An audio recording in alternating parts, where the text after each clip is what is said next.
precisa para construir um blog? Criar uma conta, um serviço de blog e escrever tal qual um texto tal qual você escreve num editor de textos. Depois você vai montar todo o seu blog, colorir, botar as imagens todas, mas você publica os posts de blog tal qual você escreve um texto no Word. Então é uma forma muito simples de se proporcionar conhecimento, divulgar informação. E aí do contato com os cientistas surgem alguns blogs com o objetivo de divulgar ciência. Antes, porém, eu trago um blog que não traz conteúdo científico. Eu escutei alguns desejos, algumas manifestações, olha o que eu escuto bem, em torno do vinho, né? Muito bom, legal. Esse é um blog, por exemplo, com conteúdo informativo, mas não científico. Não tem nenhuma ligação científica nele, mas de proporcionar informação para os amantes do vinho, para aqueles que estão se interessando pelo vinho, pela enologia, em torno das uvas, dos tipos, da forma de fermentação, tudo isso é um blog. E como esse nós temos zilhões na internet, com temáticas muito específicas. Mas eis que eu trago um blog para vocês agora com conteúdo científico. E esse blog, chamado Science Blogs, ele é parâmetro para outras ferramentas com esse intuito de blog também, de divulgar ciência. O que acontece, a relação entre ciência e blogs, e aí a gente está analisando os blogs nesse momento, é de quê? De popularizar a ciência de uma forma mais simples, através de um linguajar mais não tão rebuscado como dos cientistas, fazendo isso nos blogs, e muitos cientistas já usam os blogs para quê? Para que possam fazer as citações nos seus trabalhos, justamente por considerar essas ferramentas também relevantes para a ciência. Não é uma ferramenta inútil, mas também relevante. Science Blogs, vocês conseguem visualizar aqui em cima, vocês conseguem visualizar aqui em cima algumas áreas, e essas áreas são os blogs disponíveis com posts de vários cientistas narrando descobertas, comentários, experiências, tudo relativo à área de pesquisas deles. Um outro exemplo, e o Science Blogs também tem várias filiais, sucursais pelo Brasil, e nós temos aqui a interface do Science Blogs Brasil. Ele foi criado no ano de 2008, reunindo 23 blogueiros sobre ciência, publicando sobre ciência de uma forma mais informal, mais tranquila, sem tanta sistematização. E em 2013 ele reunia 41 blogs, mais 51 blogueiros produzindo ali dentro, divulgando aquilo que eles pesquisavam. Lembrando sempre, com a característica de uma linguagem mais fácil, mais acessível para aqueles que recebem. Lembrem-se sempre, por todo mundo, e essa é a ideia da web social, da web 2.0, por possibilitar que todo mundo produza algo, isso tem que estar numa linguagem mais fácil de ser entendida. Então esse é o objetivo desse blog do Science Blogs. E aí eu coloquei, os professores devem se perguntar todo o tempo sobre isso, né? E todo mundo que pesquisa também, as pessoas às vezes nos perguntam isso, o que faz um cientista. Acho que a gente consegue construir alguma coisa, né? Vamos lá. Beleza.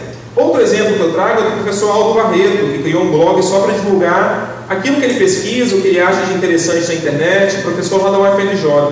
Como ele, a gente pode divulgar também o blog do professor Hélio Kuramoto, que tem um enfoque específico ligado a acesso aberto. O professor Hélio, acho que ele está com um vínculo lá na UFMG, atualmente, não sei. A última informação que eu tinha, que ele tinha vínculo na UFMG, ele tem um blog específico para tratar tudo que se relaciona a acesso aberto. Lembrando, sempre com uma linguagem muito mais tranquila, muito mais fácil. O professor Aldo é muito ativo nas redes sociais, com Facebook, com Twitter, com blog. Sempre está publicando direto tudo aquilo que ele descobre, artigos interessantes recomenda, e é isso mesmo, essa ideia de interatividade entre todos que compõem o círculo. Beleza. E por fim, o último exemplo que eu trago para vocês é um blog que foi lançado ano passado, no mês de outubro, em comemoração aos 20 anos da Rede Cielo, lá em São Paulo, e esse blog é fantástico. A Rede Cielo, como a principal ferramenta de conteúdo científico para o povo brasileiro, basta ver que, em termos de acesso, isso foi divulgado lá em outubro, são mais de 400 milhões de acesso por ano à Rede Cielo. E cada vez mais se consolida, colocando mais periódicos ali disponíveis e também compondo novas bases de outros países da América Latina, até mesmo da Europa e da África.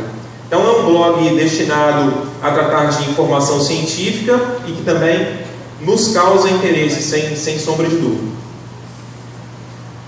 Legal! Outra imagem também que tem todo um significado por detrás dela, além da ideia do curtir, esse horizonte que se apresenta mostrando o quanto de caminho que a gente ainda tem para trilhar. E uma citação muito feliz também que nós encontramos, que a ideia da Web 2.0 vinculada com a ciência, e aí a gente percebe como matriz os blogs, como fundamento inicial os blogs, estimular novas parcerias, acelerar o intercâmbio de informações, garantir o acesso instantâneo a dados científicos de seu interesse. Então, todo aquele fluxo que nós vimos lá do Garvey e do Griffith, e depois aquele mais moderno, que já inclui as redes sociais, isso tende a cada vez ficar mais acelerado, e não depender de maneiras formais, como defendida pelo Griffith, pelo Garvey e pelo Griffith, para que tenhamos acesso a uma informação que foi produzida, a uma pesquisa que foi produzida. A ideia de estimular parcerias, acelerar o contato, garantir acesso instantâneo é justamente essa. Outra coisa que refletimos lá com nossos alunos no primeiro período era como se dava contato antigamente com o professor, para que pudéssemos chegar perto de um professor. A gente tinha até medo, né, de certa forma, assim, porque era uma notoriedade e tudo mais, de um professor muito conhecido no país, precisávamos, e aí condição sine qua non, participar de seminários, congressos, esses eventos científicos, né? Porque lá era a forma que podíamos nos comunicar com essas pessoas. Com o advento da internet, aí em princípio o e-mail, depois as redes sociais, à medida que essas pessoas também fazem parte desse ciclo, a comunicação com eles se torna muito mais simples, sem barreiras. Vimos aí o que a Ana também já destacou, que grande parte das ideias de pesquisas, elas surgem do quê? Do contato. A porcentagem surge muito mais do contato, e aí independente se é presencial ou se é virtual, do que lendo outros materiais. Então as ideias continuam surgindo. À medida que esses instrumentos nos possibilitam derrubar barreiras físicas e tendo maior contato através de uma rede social e de um blog, participando de comentário, penso eu, e aí a gente não pode chegar a uma reflexão definitiva, uma conclusão, a gente só pode estar no campo da inferência ainda, que isso se torna muito mais simples, muito mais fácil. Muito bem. Então, quais os efeitos das redes sociais ligadas à ciência, com o intuito científico? Vamos lá. Primeiro, recomendação e avaliação de artigos e outros conteúdos científicos.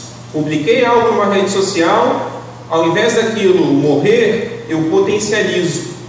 Ao invés de eu ter acesso através somente da biblioteca, por meio da obtenção do artigo, do periódico, à medida que eu publico ali, isso se potencializa de uma forma até imensurável, porque um curte, outro partilha, outro comenta, e aí vai se gerando cada vez mais inteligência coletiva e mais se divulga os conteúdos científicos.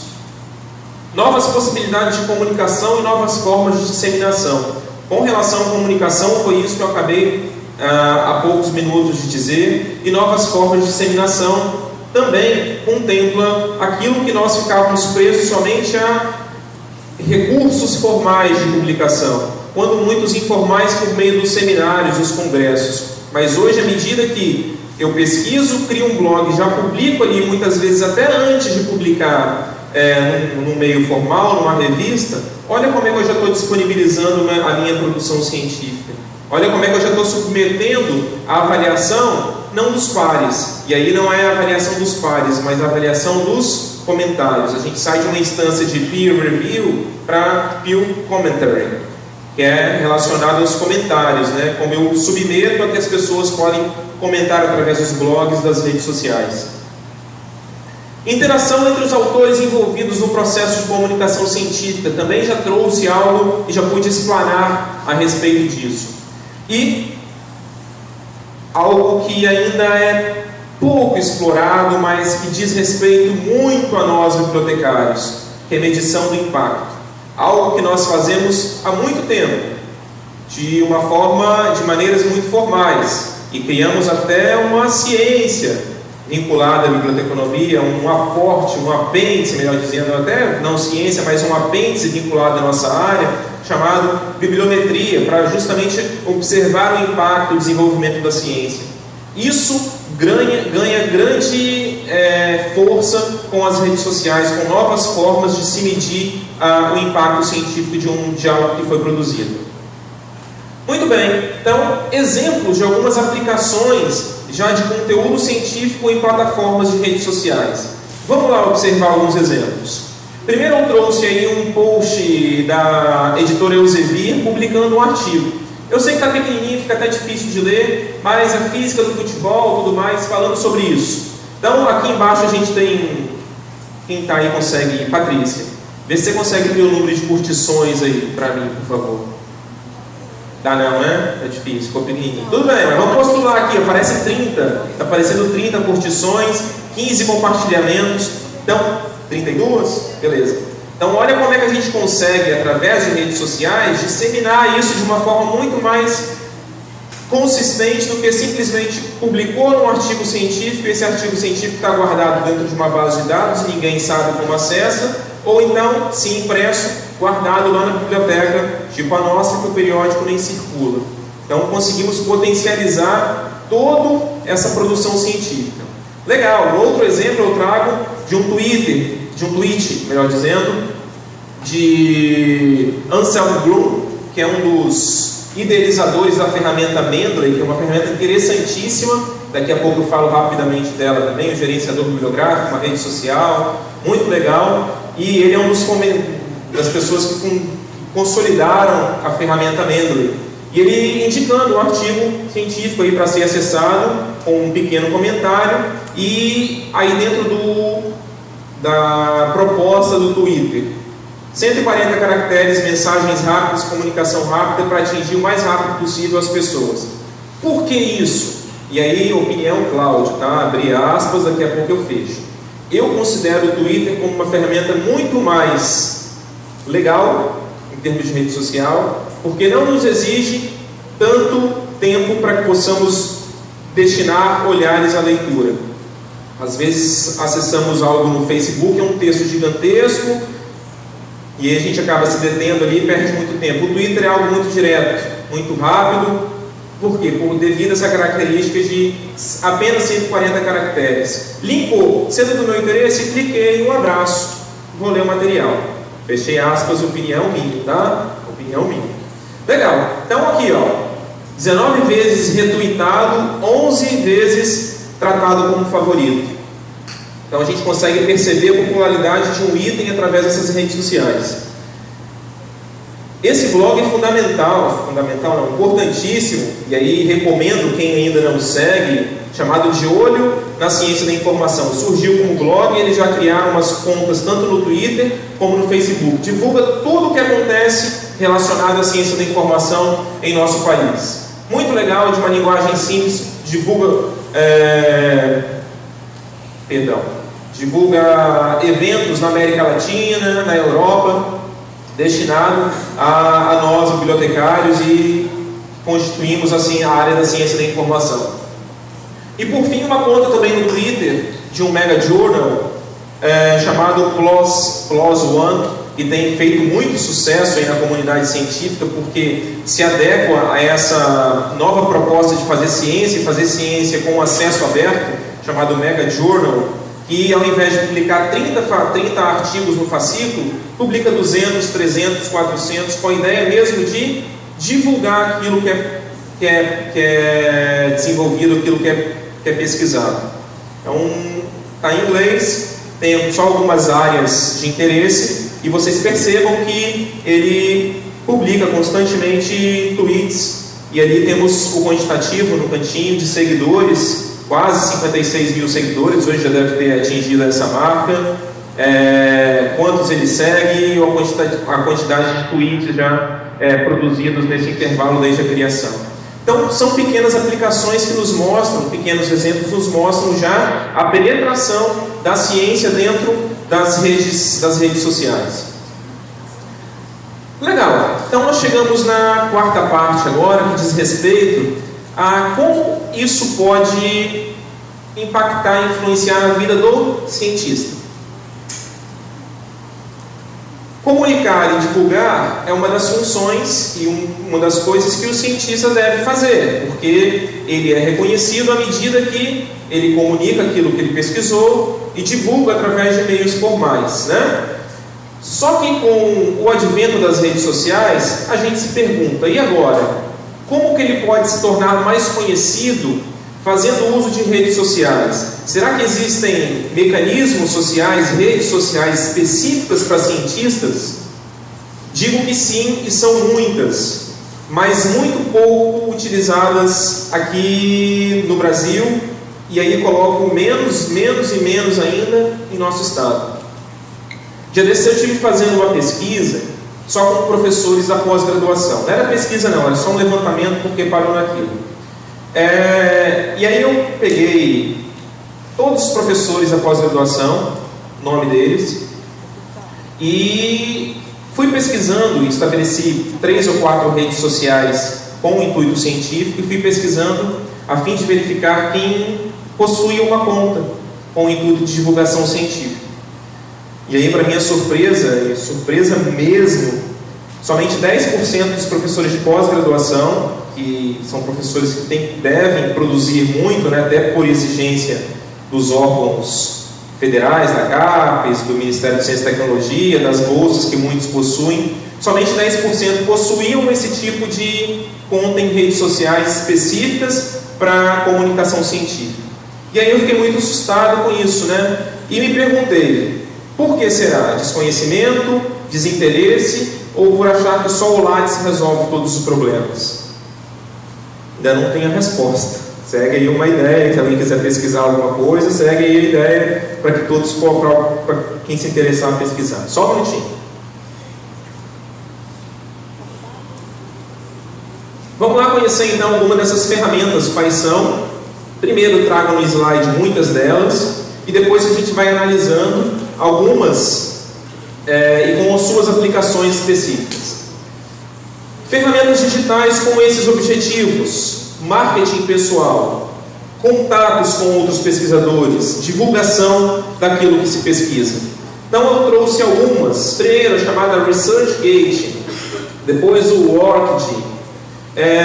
Aqui eu sei que ficou escuro, mas era a única forma que tinha de eu colocar esse logo aqui. É o Microsoft Academic Search, porque as letras são pretas mesmo, e com o fundo preto eu não consegui modificar isso, mas é o Microsoft Academic Search.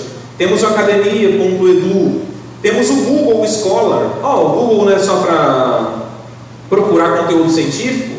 Não, nós temos algumas ferramentas bem interessantes lá dentro para acompanhar a produção, o desenvolvimento científico de um pesquisador.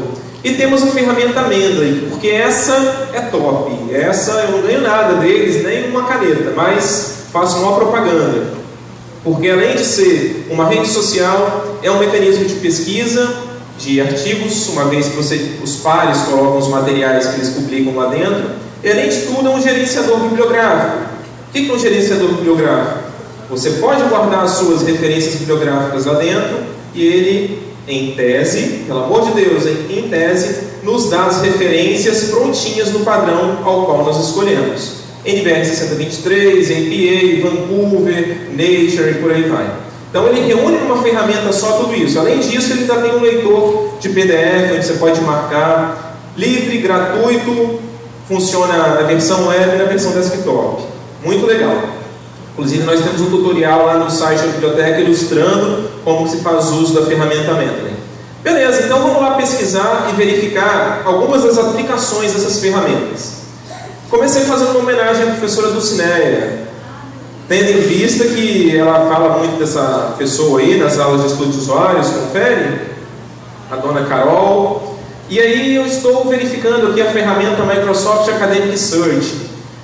Acessando a ferramenta, faço a pesquisa em torno de um autor e ele me dá esse perfil aqui, ó. O que temos aqui? Vamos lá, um montão de informação bem interessante.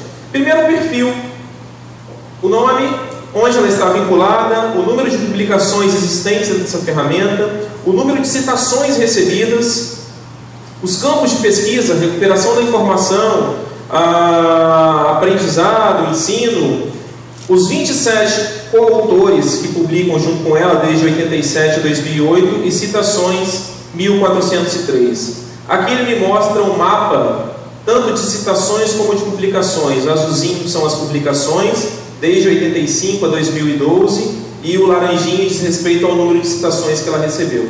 Então ela teve um top de citações de 1062 citações. Logo aqui embaixo a gente tem 31 referências relacionadas a publicações já efetuadas por ela. Inclusive aquelas que estão com disponibilidade na internet, a gente tem já o link aqui para que possa acessar o texto completo diretamente. Temos as palavras-chave mais utilizadas por ela e que ligam os conteúdos que ela publica, os periódicos que ela fez uso para publicar os conteúdos e as pessoas, coautores, que publicaram junto com ela. Percebam esse íconezinho aqui, ó, Citation Graph. Ao clicar nele, ele me abre esse mapa de citações, mostrando as relações da Carol junto com outros autores que publicam juntamente com ela. Nós temos 3 opções: gráficos de coautor, gráficos de citação, esse aqui é de citação, desculpe o meu erro, e o último do meio aqui eu não consigo visualizar muito bem. Mas esse gráfico aqui é gerado pelo próprio sistema, pela própria rede social chamada Microsoft Academic Search. Muito útil, muito legal para tentar mapear o que é produzido de conteúdo científico por um pesquisador. Eis o Google Acadêmico. E com o Google Acadêmico nós temos uma ferramenta muito legal chamada Google Citations, que para que eu possa fazer uso dela, o que eu preciso? Depositar um cheque de R$ 1.500? Não, nada disso. Basta ter uma conta no Gmail. Tendo uma conta no Gmail, eu clico em minhas citações, lá na página inicial do Google Acadêmico. Desculpa, era para ter feito todo esse passo a passo. Perdão, peço desculpa aqui. Mas eu trouxe para cá já um perfil de uma pesquisadora, também da nossa área. E aí, professores, me desculpa se eu pronunciar errado. Tenopir mesmo? Confere? Vai ser isso. Então, Tenopir, pesquisa sobre essas temáticas aqui, ó, valor de bibliotecas, né? Não sei se é isso, publicação acadêmica, vínculo dela, Universidade de Tennessee. E aqui nós temos as publicações dela mapeada pelo Google. Então, feito esse cadastro, o próprio Google que vai varrer toda a internet, vai identificar e vai retornar a página seguinte para você, para o pesquisador. Esse conteúdo é seu? Você dá sim ou não. Esse conteúdo é seu? Sim ou não. Porque ele vai buscar com base no nome que você cadastrou, tá bom? De vínculo seu no formulário. E aqui ele mostra todo o mapa de citações também, desde 1985 até 2014. Obviamente 2014 está bem baixinho porque é corrente. Temos também alguns outros índices para medir o impacto da ciência. Um índice muito conhecido é o índice H, que aqui mostra quantas citações, pelo menos 25 materiais dela receberam 25 citações. Isso que é o índice H. E aqui temos também acesso aos materiais cujo vínculo estão ligados ao Google Acadêmico. Número de citações e quando foi publicado. Outra forma de se mapear a importância de um pesquisador. Legal. Outra ferramenta é o ResearchGate, que aí vocês começam a perceber que muitas das funcionalidades se cruzam. Só muda aí o nome da ferramenta. Então nós temos aqui visualizações de artigos da Tenopir na última semana 40, um mapa também aqui, um gráfico ligado a visualizações, quantidade de publicações dela pesquisada, quantidade de downloads, visualizados, melhor dizendo, quantidade de downloads e de textos integrais requisitados e recuperados. Outra ferramenta também. Atenção, todas as três que eu já mostrei até agora, tudo gratuito, não precisa pagar nada, no máximo fazer uma conta. Às vezes nem conta faz porque vocês conectam direto ao Facebook. Aqui eu trago o Mendeley, que é a ferramenta que eu defendo bem, como uma ferramenta muito interessante. Aqui eu já fui para um outro pesquisador que pesquisa a cienciometria, webiometria, bibliometria, com os campos bem de interesse meu. Pesquisador lá da Espanha, então ele tem o histórico, a quantidade de publicações, grupos de pesquisa que ele pode participar e discutir com seus pares. Aqui é possível ele recuperar artigos, conteúdos de outras pessoas, participar de grupos e também pesquisar outras pessoas também. Quantidade de seguidores, então essa se molda muito ao perfil de uma rede social tipo Facebook e Twitter também, que denota a quantidade de seguidores dentro da rede que compõe. Aqui trago também o academia.edu, e aí visualizações do profile, do perfil, 427, quantidade de documentos vistos dele, 118, quantidade de seguidores, aqui estão os seguidores também, disponibilidade de artigos dentro dessa ferramenta, academia.edu, posso pesquisar, também livre, me mostra o vínculo do autor, o perfil e todos os papers disponíveis, os artigos. E por fim o ORCID. O ORCID tem sido muito defendido aí pelo pessoal do acesso aberto como uma ferramenta muito interessante de impacto também, porque é a que tem mais crescido em números de usuários. Também fiz a pesquisa com o Álvaro Cabezas e alguns trabalhos dele disponível dentro dessa ferramenta. Pessoal, tranquilo até então? Tipo assim, né? Tá dando para levar, né? A gente começou, então, nessa parte, a verificar aplicações para o cientista. Como que ele pode promover o seu conteúdo através de algumas redes sociais específicas para divulgação de ciência, para comunicação científica. É válido que vocês façam sempre essa comparação, e eu não sei se conseguiram compreender muito bem, internalizar aquele modelo científico defendido pelo Garvey e Griffith, e por essa nova forma de se comunicar através desses conteúdos, disponibilizando tudo que o sujeito produz. Independente se foi publicado por um canal formal, se não foi, tudo isso. Legal. Chegamos então à última parte, que meu microfone está funcionando, né? Tá, né? Dá uma baixadinha aí. Chegamos então à última parte, que diz respeito a nós, bibliotecários. E por que daquela imagem ali? Porque é algo que a gente já faz há muito tempo, né, nós bibliotecários. Um livro e uma fita métrica. Isso denota a ideia da bibliometria. Algo que a gente já tem há um bom tempo já pesquisando sobre isso e acompanhando o desenvolvimento da ciência através da bibliometria. Disseminar e monitorar são faculdades inerentes à função do bibliotecário. Às vezes a gente fica só no campo do disseminar. O monitorar também é de extrema importância, de extrema relevância, também para o bibliotecário, para subsidiar a pesquisa. E aí eu já adianto uma conclusão aqui para vocês. Nós somos, e aí eu digo no ambiente universitário que nós compomos, nós somos, talvez vocês não consigam ainda entender isso, mas nós bibliotecários somos de extrema importância para subsidiar e para apoiar um pesquisador, sobretudo nesse tempo que nós vivemos. Inúmeras bases de dados, fontes de informação diversas, várias formas de se pesquisar e procurar um conteúdo, muitas vezes a impossibilidade de se localizar devido ao tempo de um pesquisador, devido às outras atividades. Então a gente acaba assumindo uma função enquanto bibliotecário, enquanto monitor e disseminador do conhecimento fundamental e muitas vezes incompreensível por nós mesmos, incompreendida por nós mesmos.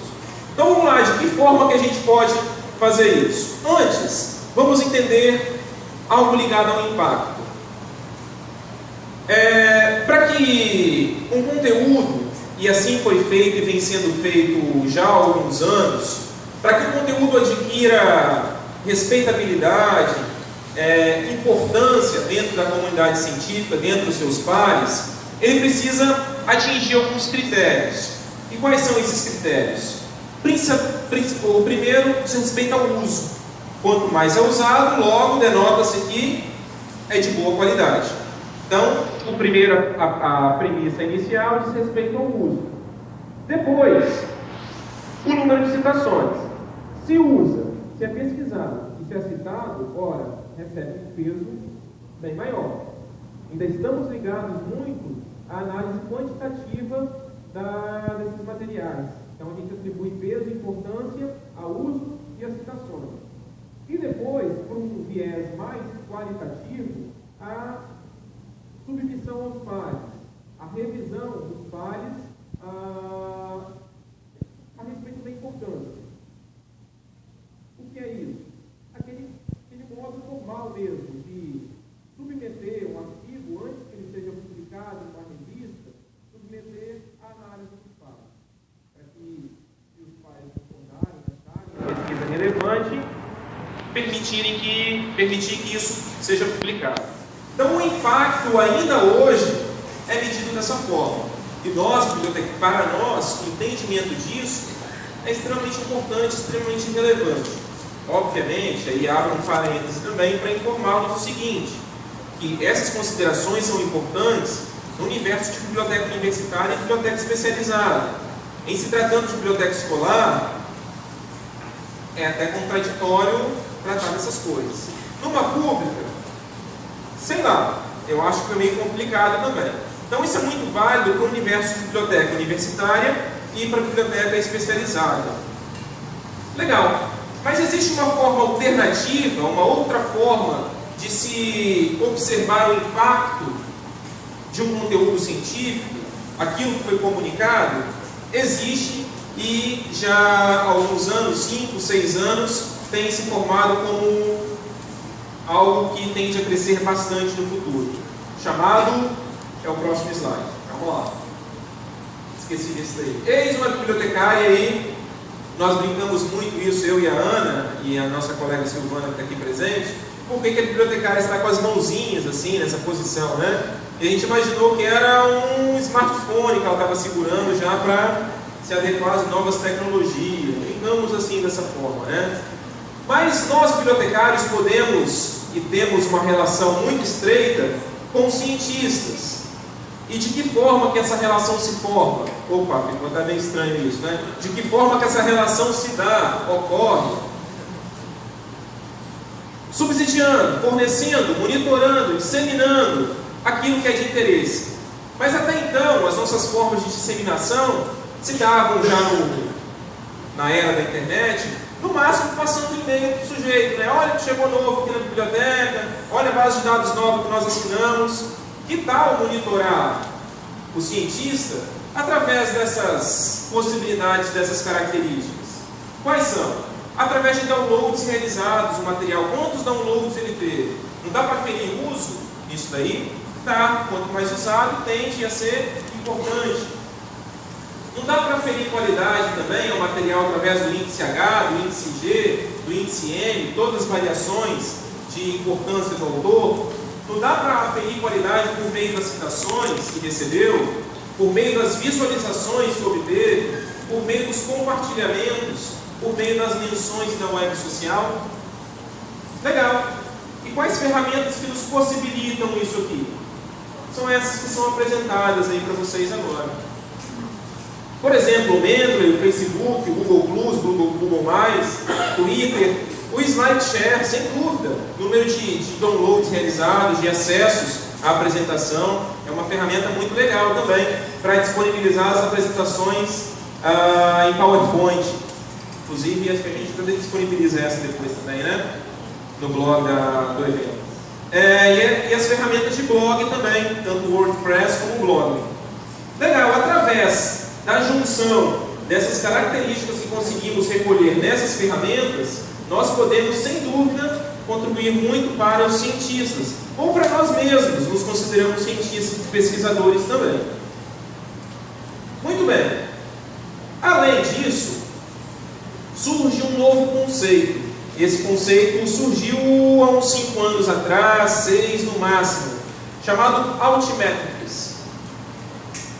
Em virtude da ortodoxia, daqueles padrões de citações e de acompanhamento da importância de um material científico baseado só na revisão de pares, citações, uso, que tal aproveitar essa onda das redes sociais e acompanhar a importância de um conteúdo científico através dessas redes sociais? Como ele é recebido nas redes sociais, nas ferramentas da Web 2.0. E aí pensou-se e moldou-se uma forma alternativa de medir. Daí vem o termo Altmetrics. Métricas alternativas através das redes sociais. E aí eu trago um exemplo para vocês do periódico, de um dos periódicos do PLOS One, com esse termo, com esse artigo, melhor dizendo. E aqui nós temos uma aba chamada Métricas, que mostra quantas vezes o artigo foi acessado. 8.205, e aí mostra através de qual ferramenta, quantos foram visualizados através de HTML, quantos através de PDF, quantos através de XML e o total. E mostra alguns termos criados, inclusive, pelos usuários, e aí que se adequa, que vai ao encontro da Web 2.0, que é a etiquetagem, a ideia de taxonomia, fugindo um pouco daquela ideia da taxonomia. Desculpa, professora Nádia, isso é importante. Mas a taxonomia também tem se mostrado com um grande poder social, poder de contribuição e de geração de inteligência coletiva, fugindo daquele dogma e de extrema importância, não só dogma da ciência, da taxonomia. Dogma não, me expressei errado. Muito bom, então a ideia de etiquetagem, os próprios usuários atribuem termos visando a recuperação e a identificação do conteúdo. Além disso, temos aqui visualizações e quantidade, quantas citações foi recebido esse artigo, quantas vezes foi salvo e quantos compartilhamentos também. Além do mais, descendo a rolagem, nós temos acesso a essa tela aí. Percebam que é o mesmo texto. E aí, forma de se medir através métricas alternativas através dessas ferramentas. Quantas citações recebeu nos corpos? Na base referencial dos corpos. Quantas vezes foi recuperado através da ferramenta Crosshair de recuperação de DOI? Quantas vezes ele foi acessado na base PNC? Quantas vezes ele foi acessado e recuperado lá na Web of Science, que é outra base referencial também, na PubMed, que é uma base referencial da área da saúde, através do Google Acadêmico também? Quantas vezes foi salvo e recuperado no Mendeley, na ferramenta Mendeley? Quantas, e aí o poder social aqui também, das redes sociais mais usuais e mais conhecidas, a vida, o histórico dele no Twitter. Recebeu um tweet, 5 pessoas comentaram ou publicaram algo sobre esse artigo no Facebook, comentários no próprio artigo aqui na tela do PLOS, e também a possibilidade de busca através do Google. Então são essas métricas alternativas que tendem a influenciar bastante no desenvolvimento da ciência, na forma de se comunicar e na forma de se monitorar. Pessoal que quer se enveredar por esse campo de comunicação científica, que se atrai por isso, por internet, por ferramentas eletrônicas, saber isso é fundamental. Entender como funcionam as métricas alternativas, altimétricas, é fundamental. E a gente mostra algo novo que se tem feito no mundo inteiro em torno das altimétricas. Outro exemplo que eu trago, cadê? É aqui ainda não, também não. Ana, você roubou meu slide, hein, Ana? Deixa você comigo. Tudo bem, era outro exemplo que eu tinha trazido aqui a respeito de uma recuperação mais corpus, que já mostra. A gente pode alegar o seguinte, mas aqui é interessante divulgar esses dados porque é uma base de acesso aberto. Será que as bases renomadas, afamadas, essas que têm um peso muito grande na ciência, por exemplo, da editora Elsevier, a Science Direct, a Scopus, elas também se interessam por esse monitoramento? Digo a vocês que sim, eu tinha preparado um slide, mas sumiu. E a Elsevier, há uns 2 meses atrás, 3, já colocou uma ferramenta também chamada Altimetric, que aí é uma empresa que desenvolveu mecanismos para monitorar isso aqui, tudo isso que é produzido dentro da internet, publicado, divulgado, comentado, e ela inseriu todo o acompanhamento das suas publicações, tudo que está publicado dentro da Science Interaction, da Scopus, a possibilidade de verificação junto a essas ferramentas de altimetria. Muita coisa publicada, pouca coisa publicada no Brasil a respeito de altimetria, segue como sugestão de pesquisa para vocês. Bom, com isso, nós vamos concluindo que hoje nós temos uma nova forma de se comunicar a ciência, uma forma muito mais direta, sem muito, ainda se faz uso muito dos canais formais, mas, como vimos no segundo esquema apresentado pela Ana, que pode, o próprio autor, o próprio pesquisador já pode divulgar isso na internet sem utilização muitas vezes de canais formais. Então, para concluir, algumas reticências, e aí as reticências ficam na cabeça de vocês para que vocês possam ir meditando sobre essas coisas, e aí eu trago um trecho muito interessante que nós achamos num dos materiais que nós utilizamos como base para essa nossa conversa. Aquele artigo muito lido, mas não citado, que costumava viver uma prateleira, agora ele vive no Mendeley.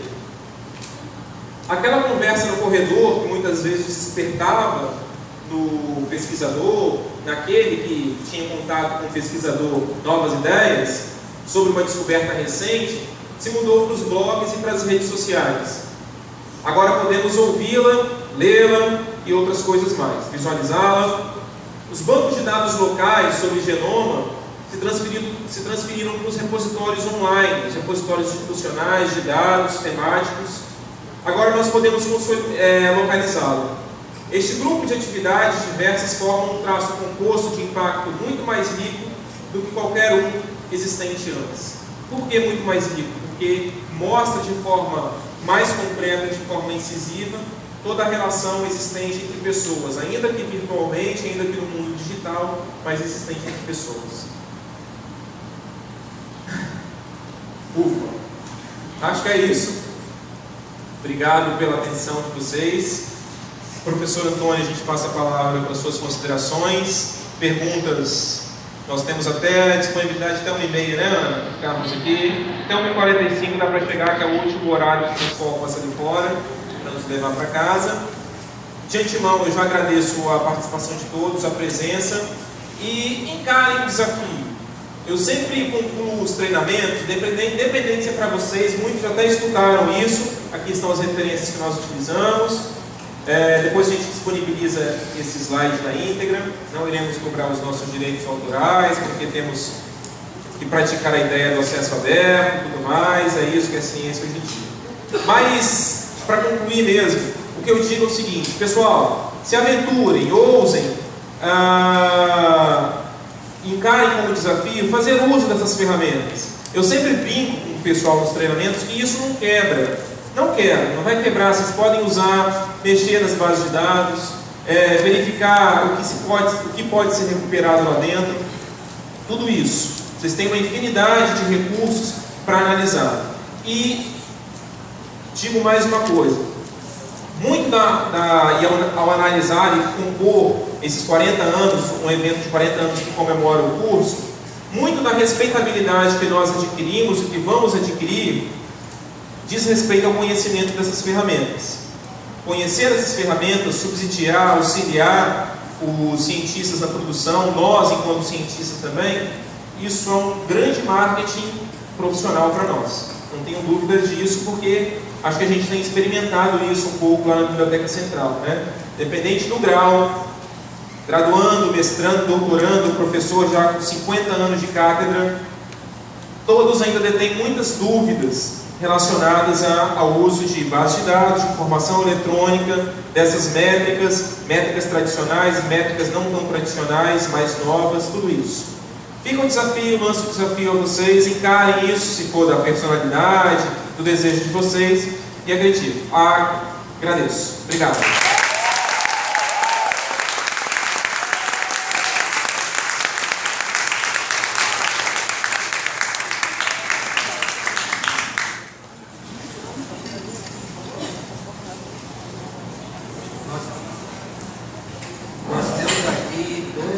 profissionais, bibliotecários excepcionais, né?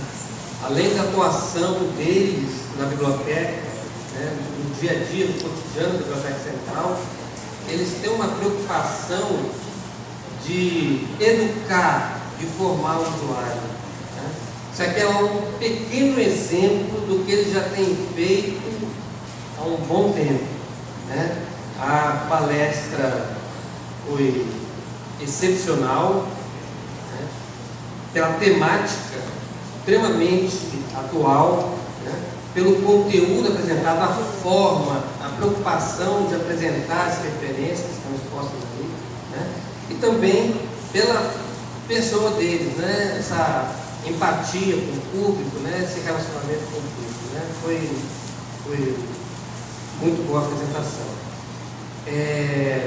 Nessa apresentação nós vimos, né, a comunicação científica, que ela nasce na Grécia, essa preocupação, passa pela Idade Média, Idade Moderna, e chega até hoje, né, dessa forma digital. Né? E nós não podemos esquecer que atrás dessa comunicação digital tem um profissional bibliotecário, sempre teve. E somos nós, né? E nós temos que estar atrás desta forma de comunicação científica que atualmente é digital. Então, nesse momento está aberta perguntas, né? Quem desejar fazer perguntas, né? Encaminha para o escrito, alguma coisa desse sentido, ou eu levo o microfone, levanta a mão. Vamos nos encontrar aqui, meio caminho aqui.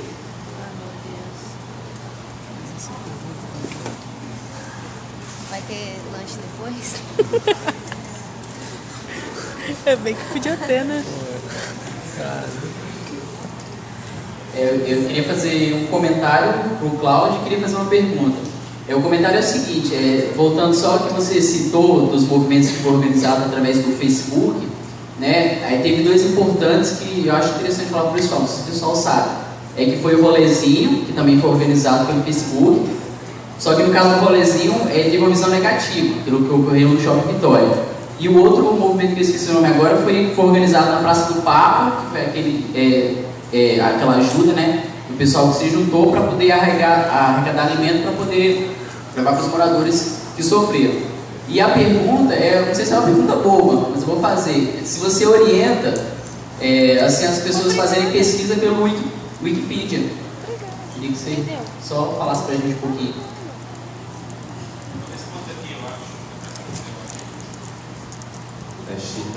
Eu pedi aos meus alunos o primeiro período para responder, é possível? Nós falamos sobre isso há poucos dias, né? Então, o Wikipedia como uma ferramenta de construção coletiva, e aí a gente pode identificar como inteligência coletiva também, não há um grande problema de se pesquisar observando as fontes que são tratadas ali. Quando eu faço uso do Wikipedia, eu sempre verifico se foi citada alguma fonte como referência lá embaixo. De onde foi trazido isso? Querendo ou não, ainda a gente está muito preso aos notórios, né? aos pesquisadores que têm notabilidade na ciência. Então, isso acaba sendo importante ainda ser observado. O que eu te dou como conselho é sempre observar se referencia algum material. Do contrário, eu acho que ter um pé atrás é sempre prudente. Ok? Respondido, né?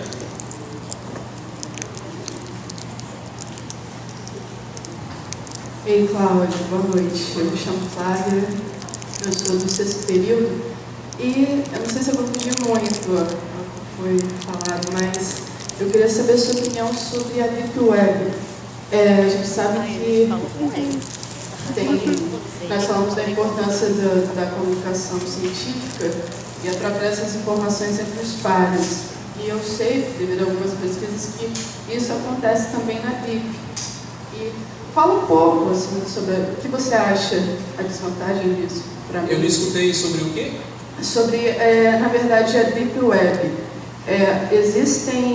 Porque existe, por exemplo, são sites que você não acha em buscador, né? No Google, por exemplo, em sites de busca.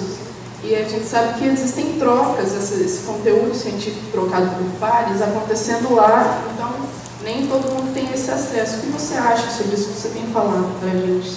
Isso acaba dentro do caminho formal que nós observamos ali, sendo meio que identificado ainda no mundo digital, no mundo virtual, dentro dos colégios invisíveis, né? Uma vez que a gente remonta esse conceito de colégios invisíveis, uma vez que não está disponível para todos ainda. Minha opinião a respeito disso, não sei se vai ao encontro do que você de fato perguntou, mas acho que à medida que as pesquisas são subsidiadas com dinheiro público, eu acho que qualquer momento da pesquisa deve ser divulgado. Obviamente que se são pesquisas com caráter secreto e que envolve alguma característica de patente, isso deve ser resguardado.